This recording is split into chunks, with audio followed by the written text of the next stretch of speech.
पांडु का जीवन एक शांत जंगल के किनारे बसा था, जहां पहाड़ियां बादलों को चूमती और नदी का मधुर संगीत हर सुबह गूंजता। वह न तो खुश था और न ही दुखी, बस एक नीरस दिनचर्या में उलझा हुआ। सुबह आंखें खोलता, जंगल से ताजे बांस तोड़ता, थोड़ा सा चबाता और फिर चुपचाप अपनी गुफा के बाहर बैठ जाता। बाहर से उसका जीवन परिपूर्ण लगता था, कोई शिकारी का डर नहीं, भोजन हमेशा उपलब्ध और मौसम की हर ऋतु में शांति। लेकिन अंदर से एक गहरा खालीपन उसे खाए जा रहा था। रातें बिताता खुद से सवाल पूछते हुए, सब कुछ ठीक है, फिर यह उदासी क्यों?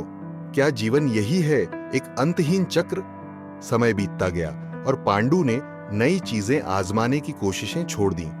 पहले वह पहाड़ियों पर चढ़ता, नदी में तैरता या जंगल के दूसरे पांडा साथियों से बातें करता। लेकिन अब वह सिर्फ बैठा रहता। निराशा ने उसे घेर लिया था, लेकिन वह निराश नहीं था। उसने उम्मीद ही त्याग दी थी। यह सबसे खतरनाक स्थिति होती है, जब मन कहता है अब कुछ नहीं बदलेगा।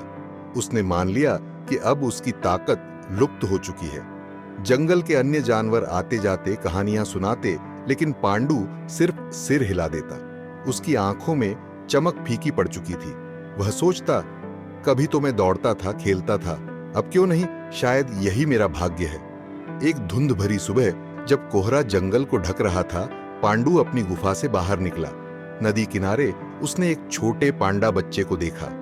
वह बच्चा बार बार एक ऊंचे पत्थर पर चढ़ने की कोशिश कर रहा था। गिरता, मिट्टी से सना उठता, फिर कोशिश करता। उसकी छोटी छोटी आंखें दृढ़ता से भरी थीं, थकान का नामो निशान नहीं। पांडु ठिठक गया। बच्चे ने उसे देखा और सीधा सवाल दाग दिया, पांडु अंकल, क्या तुम डरते हो? यह सवाल पांडु के दिल में तीर की तरह चुभ गया। डर? वह तो थकान का बहाना बना रहा था। बच्चे ने कहा, मैं गिरता हूं, दर्द होता है, लेकिन अगर कोशिश न करूं तो कभी चढ़ूंगा कैसे? तुम इतने बड़े हो, फिर क्यों बैठे हो? पांडु के गाल लाल हो गए। पहली बार उसे खुद पर शर्मिंदगी हुई। वह चुपके से अपनी जगह लौटा और घंटों सोचता रहा। डर, हाँ, डर ही तो था। डर असफलता का, बदलाव का, फिर से गिरने का। लेकिन यह बच्चा, जो उससे 10 गुना छोटा था, उसे चुनौती दे रहा था। उस रात पांडु ने खुद से वादा किया, थकान नहीं, यह गलत सोच ने मुझे रोक रखा है, अब भागना बंद, धीरे धीरे ही सही कदम बढ़ाऊंगा। अगली सुबह वह उठा, नदी किनारे गया और पानी में उतरा। पैर फिसले, लेकिन वह हंसा। फिर जंगल में टहलने लगा, पुराने दोस्तों से बात की। हर कदम मुश्किल था, लेकिन हर कदम में एक नई ऊर्जा थी। वह उस छोटे पांडा बच्चे से फिर मिला और इस बार पांडु ने खुद कोशिश की।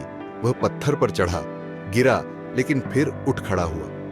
अगले दिन कोई चमत्कार नहीं हुआ। जंगल वैसा ही था, लेकिन पांडु अब अपनी जिंदगी का हिस्सा बन चुका था।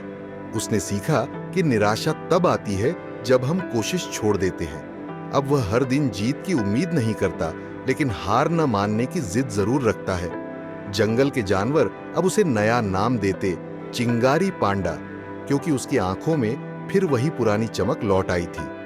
कहानी का संदेश, थककर बैठना ठीक है, लेकिन यह मान लेना कि अब कुछ नहीं बदलेगा, असली हार है। उम्मीद हालात के खराब होने पर नहीं मरती, बल्कि तब मरती है जब हम सोच लेते हैं कि कोशिश बेकार है। बस एक छोटी सी चिंगारी, एक सवाल, एक मुलाकात सब बदल सकती है। अगर आपको यह कहानी दिल को छू गई हो तो कृपया इसे लाइक करें और अपने दोस्तों के साथ जरूर शेयर करें, क्योंकि आपकी एक छोटी सी मदद किसी और के जीवन में नई प्रेरणा जगा सकती है। और अगर आप ऐसी ही और भावनात्मक और प्रेरक कहानियां सुनना चाहते हैं तो हमारे चैनल को सब्सक्राइब करें और बेल आइकन दबाना न भूलें, ताकि हर नई प्रेरक कहानी सबसे पहले आप तक पहुंचे।